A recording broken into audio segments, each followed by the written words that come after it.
Halo guys, ketemu kembali dengan saya di saluran YouTube channel.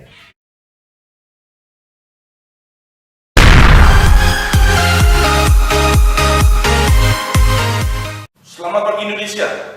Selamat untuk kembali dengan saya Andi Haidin.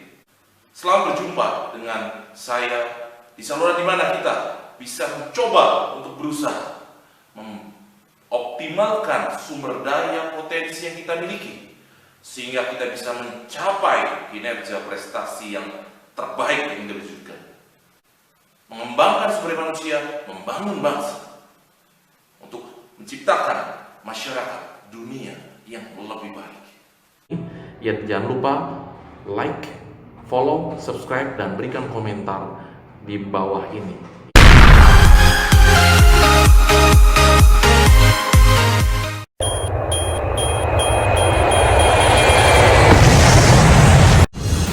Selamat pagi semuanya, halo guys, selamat bertemu lagi dengan saya Coach Andi Haidir. Pada kesempatan ini saya ingin menyampaikan sesuatu adalah bahwa mulai saat ini ke depan nanti teman-teman bisa belajar bersama dengan saya untuk bagaimana caranya menjadi seorang public speaker, menjadi pembicara, menjadi presenter yang menyajikan sesuatu untuk disampaikan kepada audiens, bahkan untuk bisa menjadi seorang trainer atau coach, pelatih atau pembina. Ya, jadi dari mulai sekarang jangan lupa gabung dengan channel saya, ya, Coach Andi Haidir, untuk kita sama-sama belajar, ya, sama-sama belajar, ya, menambah wawasan, menambah pengetahuan untuk hari esok yang lebih baik. Sampai ketemu di sesi berikutnya. Thank you for watching.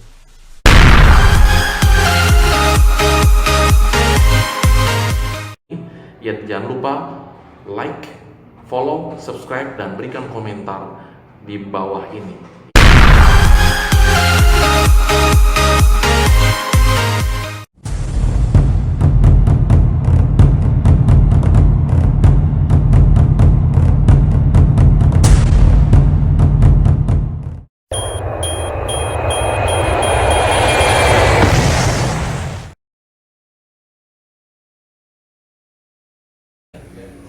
Bertemu kembali dengan saya Coach Andi Haidir. Pada kesempatan ini saya ingin sharing tentang keterampilan berbicara di depan umum atau public speaking skills. Dan setelah mengikuti program pembelajaran ini, diharapkan peserta mampu untuk tampil berbicara dengan penuh percaya diri dan mampu untuk mempengaruhi serta meyakinkan audiens atau khalayak yang hadir pada saat itu. Terus bergabung dengan program yang luar biasa ini dengan saya, instruktur Anda, Coach Andi Haidir.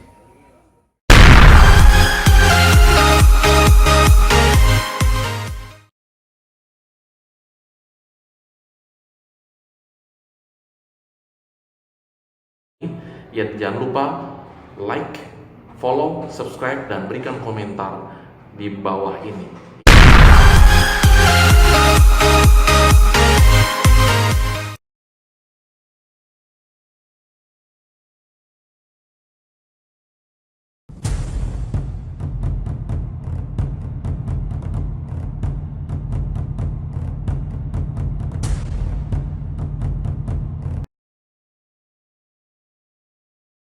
Selamat bertemu kembali dengan saya Coach Andi Haidir. Di sini saya akan sharing sesuatu yang masih lanjutannya dari yang terdahulu. Di sini bagaimana cara untuk memberikan suatu speech ya atau orasi ya, public speaking depan khalayak audience yang tentunya lebih dari satu atau dua orang. Ya, jadi ini seringkali kesalahan yang paling banyak dilakukan oleh seorang yang baru mungkin belajar atau melatih diri untuk tampil memberikan orasi, public speaking, public speaker, berbicara depan orang, pelakunya public speaker tapi aktivitasnya public speaking.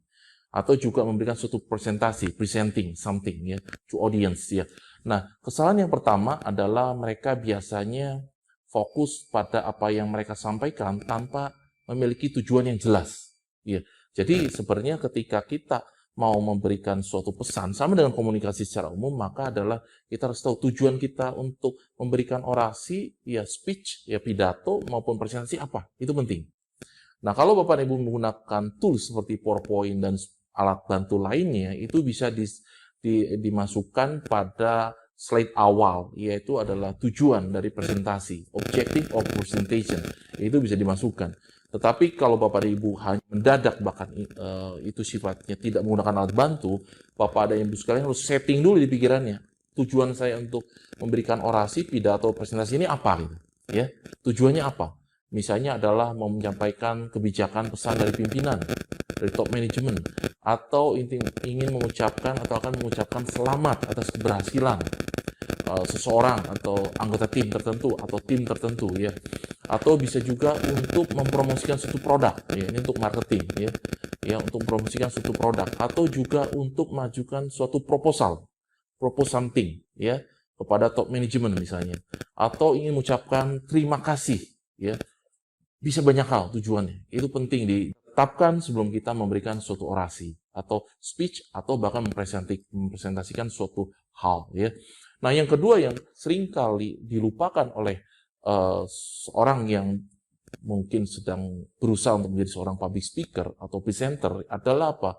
Mereka tidak tahu atau benar-benar memahami siapa audiens pendengar mereka. Ya, ini seringkali terjadi apa nanti? Ya, bahasa yang diucapkan, ya, atau pesan yang disampaikan tidak sesuai dengan harapan atau kebutuhan dari audiens. Ya, jadi ketika kita tahu audiensnya siapa, maka pemilihan bahasanya pun, pemilihan kata-katanya pun, ya, cara kita mengkomunikasikan juga akan berbeda. Contoh. Kalau kita berbicara kepada anak-anak, sekolah tentunya kita akan berbicara dalam bahasa anak-anak. Selamat pagi adik-adik semuanya, perkenalkan nama saya Kak Andi. Ya, pada kesempatan ini saya akan memberikan tips cara untuk belajar, untuk menghadapi ujian nasional.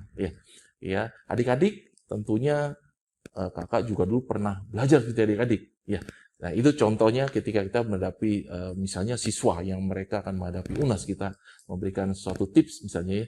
Atau kita bicara misalnya kepada top management. Ya, selamat siang, Bapak dan Ibu Direksi Top Management. Perkenalkan, nama saya Andi Haidir. Saya di sini adalah sebagai perwakilan dari Divisi Sumber Daya Manusia. Pada kesempatan ini saya akan menyampaikan proposal, ya, yang akan disampaikan pada Bapak Ibu Top Management tentang apa yang akan kita lakukan oleh Divisi HR di tahun 2022. Ya. Di sini juga kami akan sampaikan beberapa data, ya, yang menyangkut biaya, ya, juga menyangkut mungkin sisi benefitnya, keuntungannya, dan bahkan bisnis proses yang akan kita usulkan kepada Bapak dan Ibu Dewan Direksi. Ya, itu adalah kalau misalnya kita bicara kepada top management. Ya, tapi kalau kita sedang menjual produk, misalnya katakanlah kepada ibu-ibu, ya, misalnya ibu-ibu, ya, banyaknya, ya.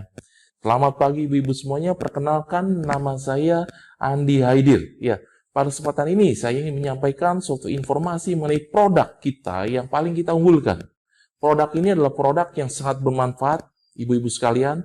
Salah satunya adalah bisa mengurangi berat badan dengan cara yang aman, ya, hanya mengkonsumsi setiap hari saja, dan bahkan juga bisa menunda penuaan, anti-aging. Ya, ibu lebih slim, ya, tapi juga bisa menjadi lebih cantik, ya, lebih awet muda. Ya, ibu-ibu tentunya tertarik, ya.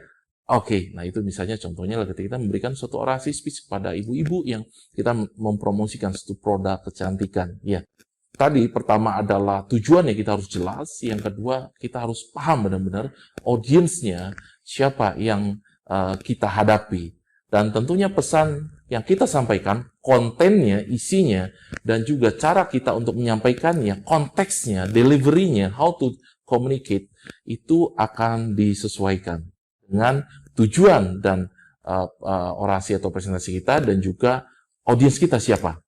Ya, itu tips kali ini dari saya, Coach Andi Haidir.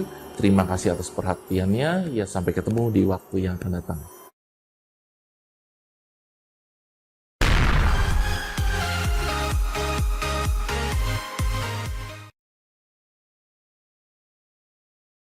Ya, jangan lupa like, follow, subscribe, dan berikan komentar di bawah ini.